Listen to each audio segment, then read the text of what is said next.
Okay, Assalamualaikum guys. Hari ni hari Jumaat, tapi saya tak post video ni hari Jumaat, saya akan post hari Sabtu besok. Okay, dalam hari Jumaat ni saya mendoakan you guys semoga dimudahkan urusan dari dimurahkan rezeki dan jangan lupa berselawat. Okay, hari ni saya nak berceritakan tentang sebuah kereta SUV Honda CR-V tahun 2018. Owner datang daripada KL, location kami Ampang KL. Okay, Ampang KL. Okay, kereta ni masalah dia absorber dia lembut.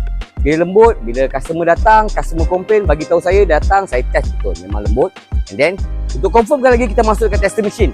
Dekat tester machine akan membuktikan absorber yang lembut sebab depan kiri 25, depan kanan 25, belakang kiri 21 dan belakang kanan 27. So, bacaan ground contact di atas 20mm, sebab itu kereta ni rasa lembut berbuai. Jadi, dengan keadaan macam tu, kami tu masuk dekat hoist, kita buka ke 4 batang. So, you guys tengok bacaan macam tu you guys boleh nampak. Format kami tekan memang lembut guys.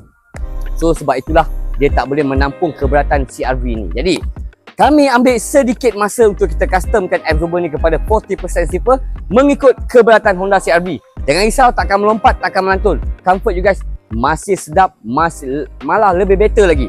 Okay, so setelah siap, macam biasa saya akan minta format kami tekan. So dekat sini guys nampak, tekan memang keras guys. Tetapi jangan risau, macam saya cakap, kami custom 40% mengikut keberatan kereta. So takkan ada isu hilang comfort. Okay, so selepas itu kami mulakan proses pemasangan. So setelah siap keempat-empat kami pasang, saya test kereta ni memang sedap, memang firm, memang padat. Jadi untuk confirmkan lagi, kita masuk dekat tester machine.